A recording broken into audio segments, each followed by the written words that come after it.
Welcome, everyone. Today, I'm going to take you into the most powerful, emotional, and world-changing story of a man who didn't just look up at the stars. He changed the way the world looked at itself.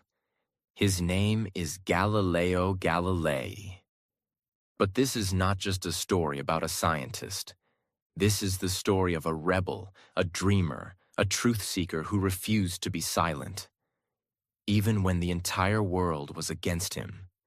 This is the story of a man who was punished for being right, a man who was told to shut up, a man who was told to stop thinking, a man who was told to believe what others say. But he refused.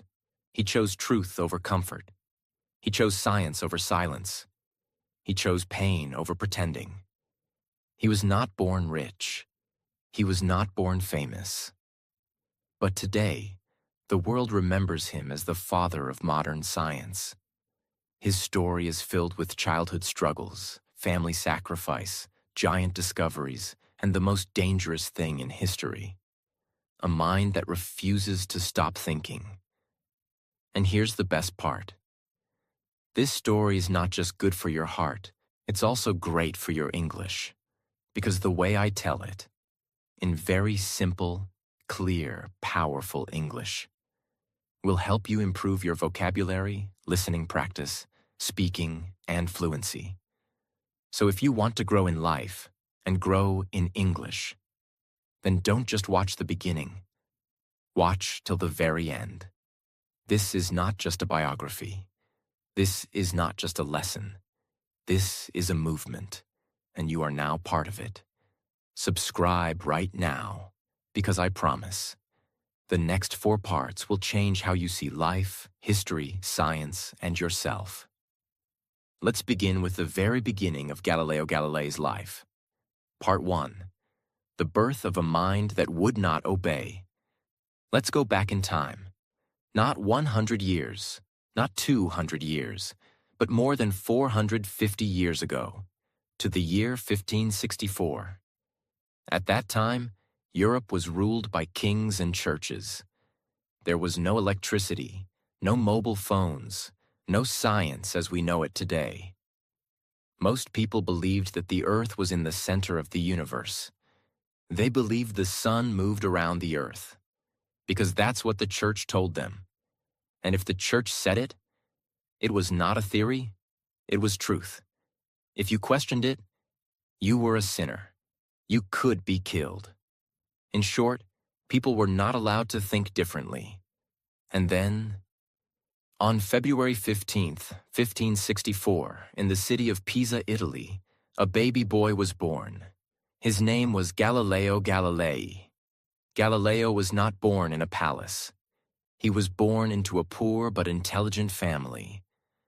His father's name was Vincenzo Galilei. Vincenzo was not just a musician. He was a thinker. He believed in asking questions, testing ideas, and breaking old traditions. He even challenged some rules of music that people believed for centuries. That spirit, the spirit of rebellion, of courage, of thinking freely, was passed on to his son. His mother's name was Giulia Ammannati. She was strict, strong, and wanted her children to succeed. Galileo was the eldest of 6 children. Life was not easy for the family. They had to save money, move houses, and struggle to survive. But from a very young age, Galileo showed signs that he was different. As a child, Galileo was not like other children. He asked too many questions. He loved to look at the sky. He stared at stars for hours. He watched how things moved. He wanted to know why. He didn't just accept what people told him. He wanted to see it himself. Once, when he was just a young boy, he went to church with his father. He noticed a lamp hanging from the ceiling, swinging slowly. Most people just saw a lamp. But Galileo, he saw a pattern. He took his pulse, counted his heartbeats. and he discovered that each swing of the lamp took the same time, even when it moved in small circles. That was one of the first scientific observations of his life. He had discovered something that would later become the foundation of pendulum clocks. And he was just a child. Galileo's father wanted him to become a doctor, because doctors earned good money. So at age 17, Galileo went to the University of Pisa to study medicine. But he hated it. He found it boring. He didn't want to learn about herbs and diseases. He wanted to learn about math, movement, stars, planets, and time. So instead of studying medicine, Galileo secretly started studying mathematics. He borrowed books. He taught himself. He listened to lectures he wasn't supposed to attend. And soon, he was better at math than most of his teachers. Eventually, he dropped out of medical school and decided to follow his passion. This decision was risky. His family was poor. He had no job and no guarantee of success. But he chose the path that spoke to his soul. In his early 20s, Galileo was broke, but his mind was alive. One day, he saw goldsmiths weighing precious metals. He realized that they were not accurate. So he invented something called the hydrostatic balance, a device that could measure the purity of metals by comparing their weights in air and in water. This invention made him famous in his city. People started talking about the young genius from Pisa. He didn't make much money, but his name had begun to shine. At age 25, Galileo got his first job as a mathematics professor in Padua, Italy. He now had a salary. He could support his family, and more importantly, he had the freedom to think, teach, and experiment. He built machines. He studied motion. He questioned everything Aristotle had taught, which was dangerous because Aristotle's teachings were treated like law. But Galileo didn't care. He didn't want to worship old books. He wanted to observe the real world, and that's exactly what he did. Galileo was now in Padua, a beautiful city filled with students, thinkers, and artists. It was part of the Republic of Venice, which was much freer than other parts of Italy. People here were allowed to think, to discuss, to debate. It was the perfect place for a young scientist who didn't want to follow rules blindly. He was now a professor of mathematics at the University of Padua, one of the best universities in Europe. His lectures became famous because he spoke with passion. He didn't just read from books. He demonstrated experiments right in front of students. When others said, "Because Aristotle said so," Galileo said, "Let's test it." He taught geometry, mechanics, and astronomy. He was curious about how things move, why they fall, and how fast they travel. And every time he saw something, he wanted to know the reason behind it. He would roll balls down inclined planes, drop objects from towers, and time their motion carefully. There were no stopwatches back then, so Galileo used water clocks, containers that dripped water at a steady rate. By measuring the amount of water that dripped, he could measure time. This is how he began to understand something revolutionary. The speed of a falling object does not depend on its weight. For centuries, people believed, because Aristotle had said, that heavy objects fall faster than light ones. Galileo's experiments showed that this was wrong. If you drop a 1-kilogram ball and a 10-kilogram ball from the same height, they reach the ground at the same time. He even climbed the famous Leaning Tower of Pisa and dropped 2 balls to prove it, shocking everyone who watched.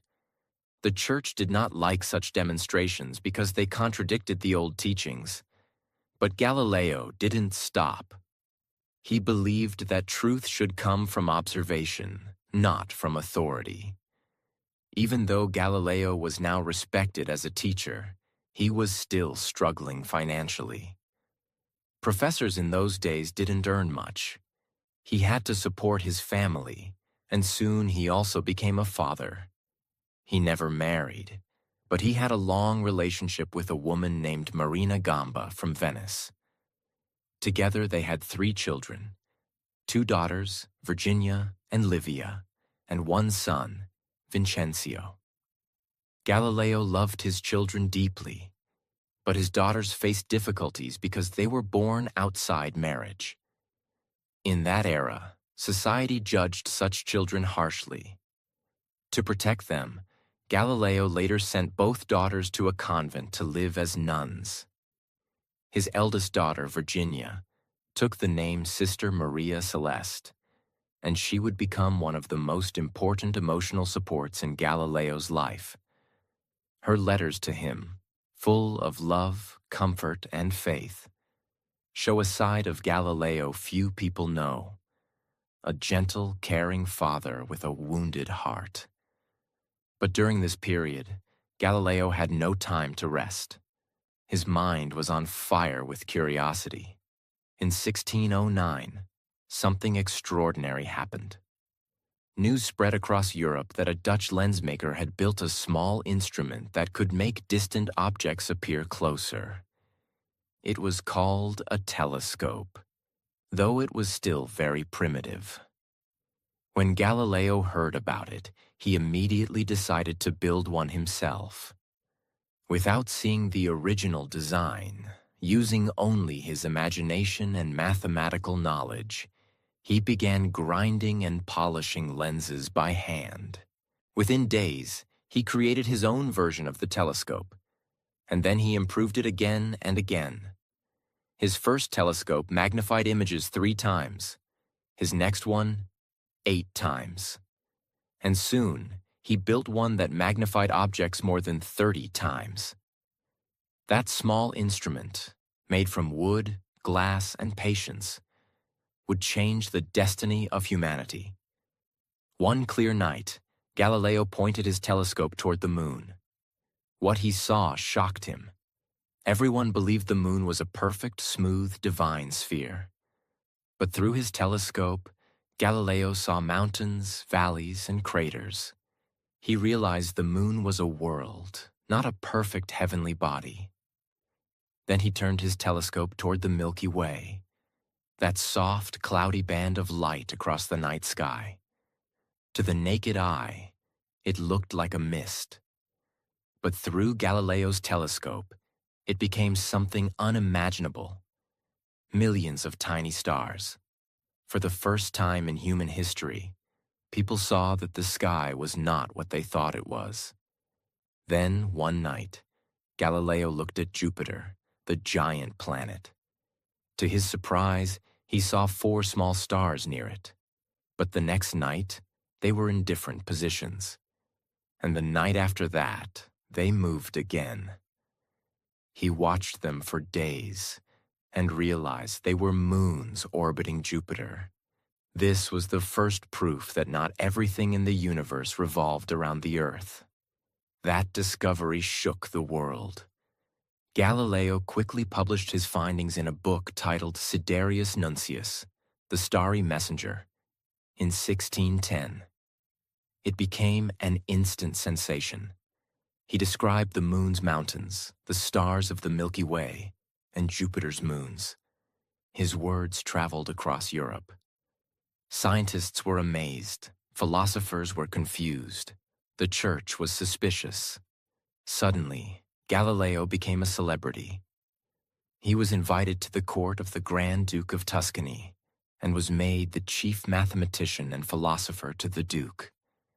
He now had wealth, respect, and freedom. But fame also brought danger. Because Galileo's discoveries supported the ideas of Nicholas Copernicus, who had said that the Earth moves around the sun, not the other way around. At that time, the Catholic Church had declared the idea of a moving earth as heretical, against the Word of God. Yet Galileo's telescope gave clear evidence that Copernicus might be right, and this made the Church furious. Priests and scholars started attacking Galileo. They said his telescope was lying, that it created illusions. They accused him of trying to destroy faith and rewrite the Bible. But Galileo wasn't fighting religion. He was fighting ignorance. He believed that God gave humans intelligence so they could discover his creation, not remain blind. He said, "I do not feel obliged to believe that the same God who has endowed us with sense, reason, and intellect has intended us to forgo their use." He tried to explain that science and faith could exist together, but the Church didn't want to listen. For them, power came from control, and control came from silence. And Galileo was a man who refused to be silent. Galileo continued his observations. He turned his telescope toward Venus, the bright planet that shines in the evening and morning skies. What he saw next became the strongest evidence for the Copernican system. Venus showed phases, like the moon. Sometimes it appeared full, sometimes half, sometimes as a thin crescent. This could only happen if Venus orbited the Sun. That meant the Sun was truly at the center, not Earth. It was undeniable. Galileo had the proof, but his proof was too dangerous for his time. By 1616, the tension between Galileo and the Church had grown unbearable. The Church officially banned the teaching of the heliocentric sun-centered theory. Galileo was warned not to speak or write about it again. He obeyed, for a while. But deep inside, he knew the truth couldn't be buried forever. He wrote letters to his students and friends, encouraging them to observe, to test, to think. He became a symbol of intellectual courage. Meanwhile, his health began to weaken. He suffered from arthritis and severe headaches. Yet, even in pain, he kept writing, teaching, and experimenting. The more the Church tried to silence him, the louder his truth became. During this difficult time, Galileo often exchanged letters with his eldest daughter, Maria Celeste, who lived in the convent. Her letters were filled with compassion. She encouraged her father, reminded him to eat, to rest, to keep faith in God's plan. She even baked him cakes and sent them secretly through messengers. In her eyes, Galileo was not just a scientist.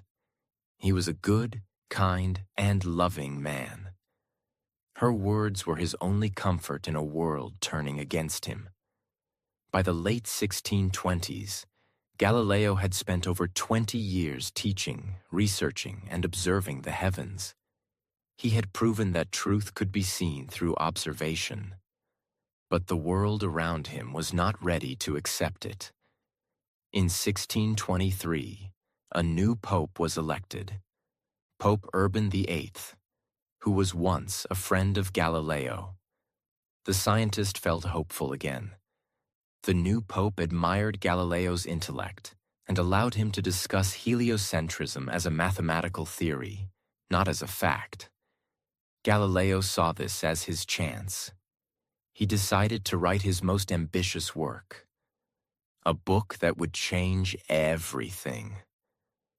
That book was titled Dialogue Concerning the Two Chief World Systems. It would become the cause of his greatest triumph and his greatest suffering. Part 2. The book that changed everything. Galileo was now in his 60s. His health was getting worse. He had painful arthritis. His eyes were tired, but his mind was still burning with fire. He knew that time was running out. He had to write down everything he had learned before it was too late. he began working on the most ambitious book of his life.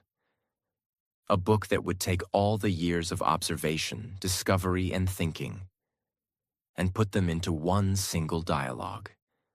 A book that would not preach, but discuss. A book that would not directly attack the church, but would challenge the very foundation of what people believed. He titled it, Dialogue Concerning the Two Chief World Systems. It was written as a conversation between three characters. One, Salviati, who represented Galileo himself, defending the Copernican view that the sun is at the center. 2. Simplicio, who represented the followers of Aristotle and the Ptolemaic model, that Earth is the center. 3rd, Sagredo, a neutral man, asking questions, trying to understand both sides. It was a clever idea. Instead of saying, "This is the truth," Galileo let the characters argue. He made the dialogue feel like a friendly debate, but it was clear. Salviati was intelligent and convincing. Simplicio, whose name literally means simple-minded, came across as foolish. Galileo was trying to protect himself by saying, "This is just a discussion, not a statement." But the truth was obvious. The book strongly supported the Copernican view that the Earth moves around the sun. He finished the book in 1632. It was published in Florence, and within weeks, it created a storm across Europe. Scientists were thrilled, thinkers were amazed. But the church was furious, because the book didn't just present an idea, it made the old world view look outdated. It made the defenders of Aristotle look weak. And some church officials felt that Simplicio was secretly a mockery of Pope Urban VIII, the very man who had once supported Galileo. The Pope, who had been Galileo's friend, now felt personally insulted, and the friendship turned into a war. That same year, 1632, the church banned Galileo's book. And in 1633, Galileo, now 69 years old, weak, tired, and sick, was ordered to Rome to stand trial before the Roman Inquisition. The Roman Inquisition was not a friendly group. It was created to punish those who went against church teachings. They had the power to torture, imprison, and even execute. Galileo knew the danger, but he still went to Rome because he believed in truth.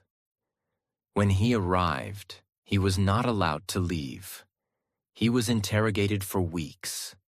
He was questioned about the book, about his beliefs, about what he had taught in public. The Inquisition claimed that he had violated a warning given to him in 1616, that he should never support or teach heliocentrism. Galileo tried to defend himself. He said, "I only presented both sides." He said, "I didn't say the Earth moves. I just let my characters talk." But the Inquisition was not convinced. Behind the scenes, pressure was growing.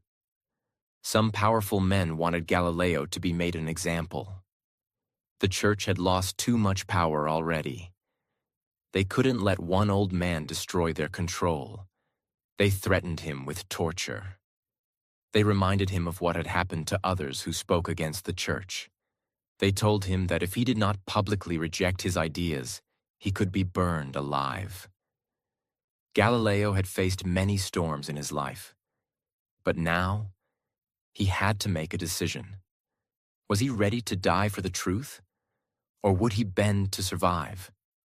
On June 22, 1633, in a grand hall in Rome, Galileo Galilei was brought before the judges of the Inquisition. He was made to kneel, and in front of the world, he was forced to read a statement. In that statement, he denied that the earth moved. He said he had made a mistake. He said he would never again speak or write about the earth moving. He did not cry. He did not scream.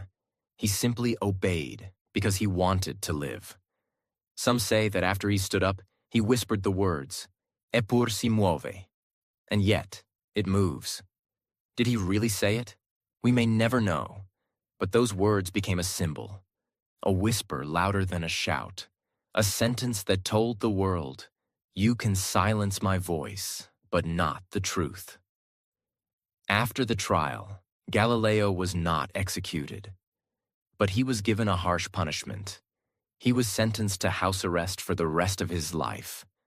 That meant he could not travel, not teach, not write freely, not meet friends, not go to public places. He was a prisoner in his own home. He was first kept in a house near Siena. Later, he was moved to his own villa in Arcetri, near Florence, the same place where his daughter, Maria Celeste, lived in the convent. Even though he was under house arrest, she stayed in contact with him. She cooked for him, prayed for him, and wrote letters filled with love. But just months after his trial, tragedy struck. In 1634, his beloved daughter Maria Celeste died from illness. Galileo was heartbroken. He had lost not just a daughter. He had lost his closest friend. His health worsened. His body became weaker. His eyesight began to fail. By the year 1638, Galileo was completely blind. He had spent his whole life watching the stars. Now he could see nothing. And yet, he didn't stop. Even in blindness, even in isolation, Galileo kept working. During his house arrest, Galileo was allowed to receive a few visitors. One of them was a young student, Vincenzo Viviani, who would later become a famous scientist himself. Another was Evangelista Torricelli, the man who invented the barometer. Galileo dictated his thoughts to them. He couldn't write anymore, but he could still think. He could still dream. And in that darkness, he completed another major work. 2 new sciences. This book did not talk about the universe. It talked about physics, motion, strength of materials, speed, acceleration, and mechanics. Even under arrest, even after being silenced, Galileo was creating the foundation of modern science. The book was smuggled out of Italy and printed in the Netherlands in 1638, far from the hands of the Inquisition. It became one of the most important books in the history of physics, even without sight, even without freedom, even without his daughter. Galileo kept giving the world new ways to think. He was broken in body, but his mind remained a cathedral of light. As the years passed, the world began to change, slowly. More scientists across Europe were building telescopes. They were seeing the same things Galileo had seen: Jupiter's moons, the phases of Venus, the rough surface of the moon, the stars in the Milky Way. The truth could no longer be hidden. The ideas Galileo was punished for were now being taught in universities. The model of a sun-centered universe was now becoming the standard.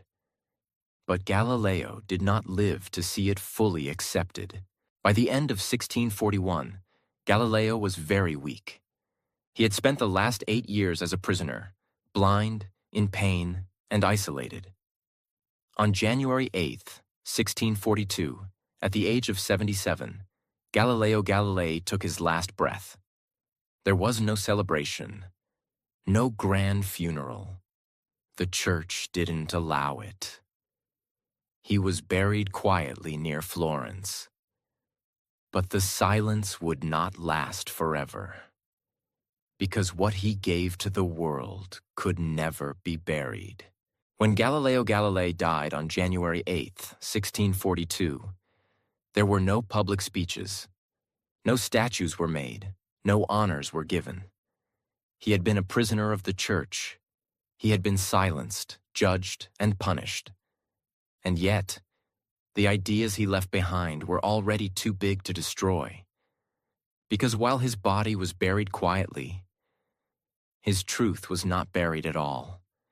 The telescope he pointed to the sky, it had already opened a door, and millions were ready to walk through it. His books, they were being copied, translated, and secretly studied in countries across Europe, especially in the Netherlands, Germany, France, and England. His words, they were becoming louder after his death than they had ever been during his life. And that's where his true power began. Because Galileo didn't just make discoveries, he changed the way of thinking itself. Before Galileo, people believed what they were told. After Galileo, people started to ask, can I test it? Can I observe it myself? Can I prove it with logic? This change, this shift from faith in authority to faith in evidence, was the beginning of a new age, the scientific revolution. And the man at the heart of that revolution, the man who lit the spark, was Galileo. In the decades that followed his death, his ideas spread like wildfire, even as the church tried to keep control. New thinkers and scientists began building upon Galileo's work. In Germany, a man named Johannes Kepler had already begun to publish mathematical laws of planetary motion. He believed in the heliocentric model and used mathematics to show how planets moved in elliptical orbits, not perfect circles. Kepler and Galileo never met in person, but they respected each other deeply. Kepler wrote letters encouraging Galileo, and Galileo's telescope gave real physical proof that matched Kepler's equations. This combination, observation and mathematics, became the foundation of all modern science. Then came René Descartes in France, a philosopher who famously said, "I think, therefore I am." He supported Galileo's way of doubting, testing, and reasoning. The spirit of logic and method was now alive across Europe. But the most important person who picked up Galileo's torch was born in the very same year that Galileo died. In 1642, the year of Galileo's death, in a small village in England, a baby was born. His name was Isaac Newton, and as Newton grew up, he studied everything that Galileo had discovered. He learned about falling objects. He read about acceleration. He saw how Galileo had questioned Aristotle and dared to think differently. Newton once said that his own success came because he was standing on the shoulders of giants. One of those giants was Galileo. Newton would later develop the laws of motion, the law of universal gravitation, and create a new form of mathematics called calculus. It's almost poetic. Galileo showed the world that the apple falls. Newton showed why. But Galileo's impact wasn't just limited to science. His life story became a symbol of courage, of rebellion, and of freedom of thought. Writers, artists, and philosophers saw Galileo as a man who had fought power with truth. Voltaire, the great French philosopher, called him a martyr of reason. Plays were written about him. Books were inspired by him. And slowly, the church itself began to change. At first, they stayed silent. But time has a strange way of forcing the truth to rise. In 1718, more than 75 years after his death, the church lifted its ban on Galileo's dialogue concerning the two chief world systems. It could now be published, but only in a corrected form. Still, it was progress. Then, in the 1800s, scientists around the world started to publicly celebrate Galileo as the father of modern science. His birthday, February 15th, became known in some parts of Europe as Galileo Day. Schools began teaching his work. Towns and cities named streets after him. Telescopes and observatories were built in his honor.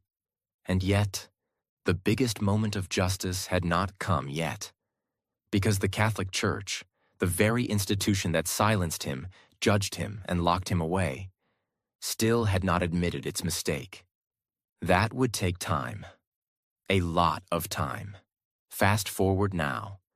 Not 10 years, not 100 years, but 350 years after Galileo's trial. In the year 1992, Pope John Paul II, the head of the Catholic Church, stood in front of the world. He gave a historic speech, and in that speech, he said something the Church had never said before: that the Church had been wrong to condemn Galileo, that Galileo was a man of faith and science, and that his punishment had been unjust. The Church officially cleared Galileo's name, more than 3 centuries after his death. The truth had finally been accepted. The voice that had once been silenced was now being honored by the very power that had tried to destroy it. It was late, but it was beautiful. Galileo's influence also reached space.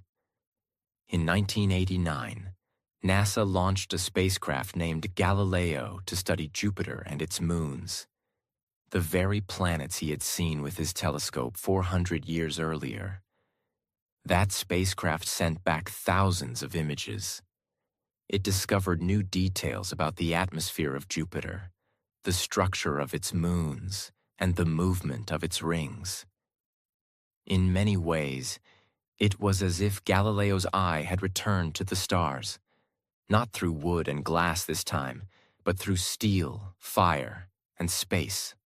When the spacecraft ended its mission in 2003, it was crashed into Jupiter's atmosphere. A final poetic goodbye. A man who once stood on Earth and looked at Jupiter was now having a machine named after him become part of that very planet. Even today, Galileo's name continues to shine. There are craters on the moon named after him. There are schools, universities, museums, and science institutes around the world carrying his name. He is studied in every physics class, every astronomy course, every scientific textbook. In Italy, near Florence, where he had lived his last years in house arrest, now stands a tomb of honor. Inside the great Basilica of Santa Croce, the same church where Michelangelo is buried, Galileo's body was moved there in 1737, nearly 100 years after his death.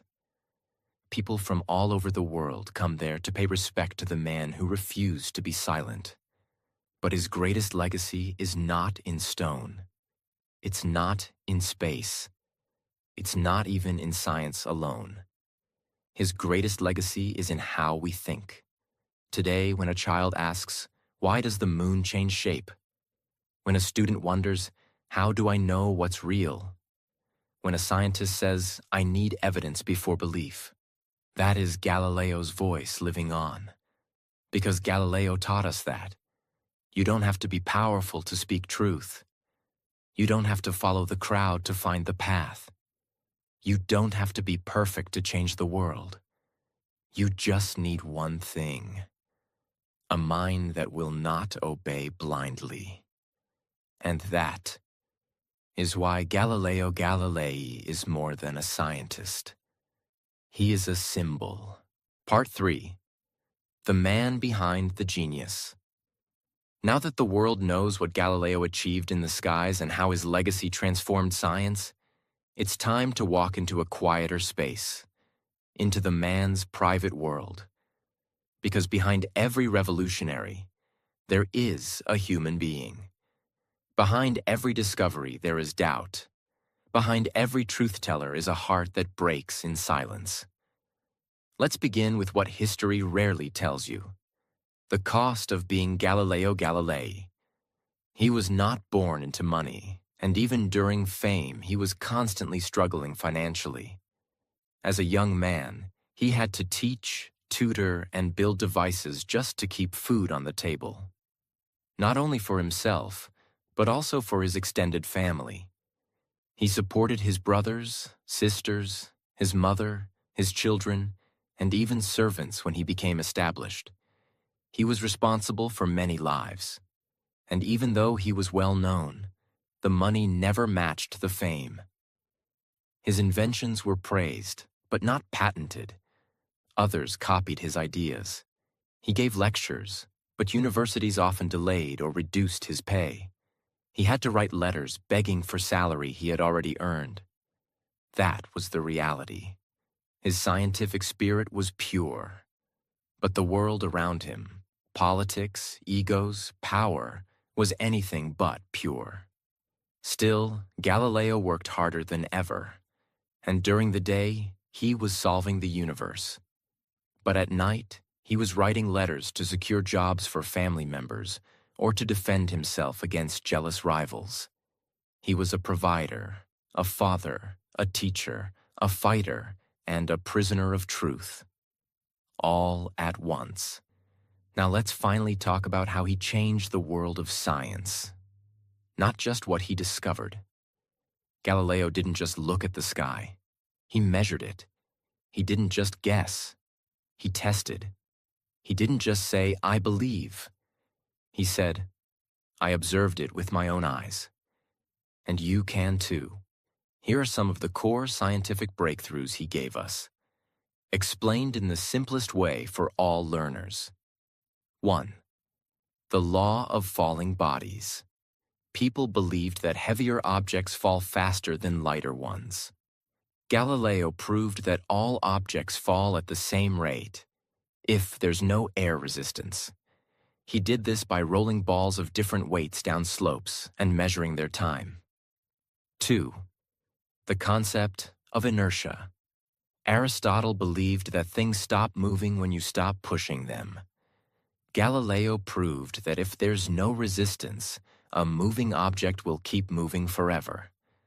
This concept would later become Newton's first law of motion. 3. The principle of the pendulum. He discovered that the time it takes for a pendulum to swing depends only on its length, not on how far it swings. This would become the basis for pendulum clocks, which helped humans keep accurate time for centuries. 4. The scientific method. Before Galileo, people just read old books and believed what was written. Galileo introduced the method of experimentation, observation, and repetition. He said, "Don't believe something just because someone said it. Prove it." 5. The moons of Jupiter. With his telescope, he saw 4 moons orbiting Jupiter. This destroyed the idea that everything in the universe revolves around Earth. It proved that other objects in the sky could have their own systems. 6. The phases of Venus. He showed that Venus goes through phases just like the moon. This was possible only if Venus was orbiting the Sun, not Earth, another proof of the heliocentric model. 7. Sunspots and the imperfect heavens. The Church taught that celestial bodies were perfect and unchanging. Galileo observed sunspots, dark marks on the surface of the sun that moved and changed. This shattered the belief in perfect heavens. Galileo didn't just give us facts. He gave us a new lens to see the world, literally and mentally. He showed us how to ask questions, how to doubt, how to test, and most importantly, how to keep going even when the world calls you wrong. And let's not forget what made him different from many other scientists of his time. He could write beautifully. His books were not just academic. They were lively, funny, and easy to understand, filled with dialogues, characters, and storytelling. He wrote for ordinary people, not just professors. He wanted everyone to understand the universe, not just those with degrees. In that way, Galileo was not only the father of science, he was also the first science communicator, the first to say, "This knowledge belongs to everyone." His voice was silenced. His books were banned. His eyes were blinded. His daughter was gone. His freedom was taken away.